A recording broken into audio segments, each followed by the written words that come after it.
Hi, this is Mark Cousins after Ebbsfleet 0, Maidenhead 2.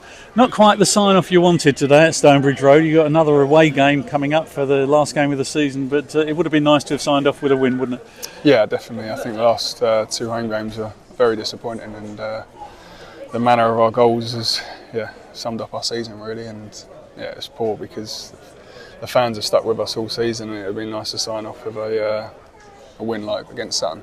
And today, I mean, Maidenhead, they had an awful lot to lose by not winning the game. They must have been really motivated. So the first half, they didn't show it, but the second half, they showed what they were all about, didn't they? Yeah, they had to come here and go for it. I think they worked really hard. I think the front three pressed extremely well, and you can see all over the pitch, they just didn't stop running. And once they got that lead, we were similar like position last season. Once you got a lead, you didn't want to give it up, and you could see they were not hanging on, but they were really determined not to give us anything. And once they got that second goal lead, I think they just shut up shop really. There was a point in the first half where I think it was Luke O'Neill had an effort that came off the inside of a post and was scrambled away. Things might have been so different if that one had gone in. Yeah, it was a well worked corner, and it was a standard Luke O'Neill header from a corner, which I thought was just going in. I think just hit the post and spun back out, and the keeper's palmed it off the line. But I think it would have been a different story. I think, but that's with every match. If you can get the first goal, it changes the complexion of the game, and we didn't. And you said that in a way the two goals they summed up this season, and in a way, as the season's gone on, it's as though the side's got into a kind of a rut, and it's been difficult to find a way out of it. There was that flash of brilliance against Sutton where you won 4-1 a couple of weeks ago. That was an outstanding performance. But since then it's kind of slipped back again, but it's been against sides that have had a lot to lose, hasn't it? Yeah, we have. I think playing Dagenham, Maidenhead, I think Southend going for the playoffs as well, which they're good games to play in because you don't want dead rubbers at the end of the season where two teams are not really playing for anything. And but unfortunately, I think the teams who come up against it are playing for something that just had a bit more than we did, and hence why they got the results. For you personally, before the game, you were announced as being I think it was the fans' player of the year, which must be pleasing. But obviously, under these circumstances, I'm sure you would have traded that to have maintained the National League status. Yeah, most definitely. Pleasing, and thank the fans really for voting for myself. It's been extremely tough season for them as football fans. They only want to see their team win, and we haven't won enough, nowhere near enough this season. So it's been a challenging season for them, and a fair few have stuck by us, and that's amazing really, that is, because we've given them nothing to cheer about at all, and hopefully they'll come back next season and cheer on the club. I've always wondered with a goalkeeper though that you win the Player of the Year award. Obviously, you've been extremely busy this year with a side that's found it hard to defend against the sides in the division.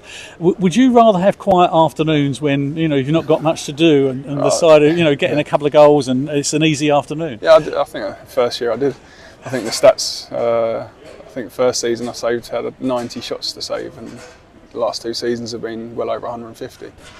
Plus the goals we've conceded. So with both last two seasons, we've given way too many shots away as a team, and that's our downfall. Really, you can't give opposition too many shots every week, and whereas we don't get that amount of chances that oppositions do. So that's been our real downfall this year. Interesting aspect to this afternoon's game. The Maidenhead fans have got to give them a lot of credit because they came here knowing they had to win, and they turned out in their numbers and they turned out in fancy dress. And you were playing in front of, I think, the Pope, some cowboys, some dinosaurs, Fred Flintstone. Also, what was that like? Was there any banter with their support? I think it's a tradition. I think with English clubs, they normally last away game of the season they dress up. I think Dagenham did it when I was there, and maybe Barnet as well. So it's a bit of fun for them, and it's always nice to see the odd banana in the crowd or Pope again. But he's resurrected. But it's a good laugh for them fans. But you can't claim that as a distraction this afternoon. No, not at all. No, not at all. Well, it's going to be the last away game at Oldham next week, and they're in the playoffs, aren't they? That's going to be another tough game, but I suppose for many people around the club, it's just going to be good to get the season over because relegation was confirmed after the 3-3 draw at Aldershot. It's been a month now that you've been playing out these games, as you say. You don't want dead rubbers, but at the same time, the task is beyond you this season. So Yeah.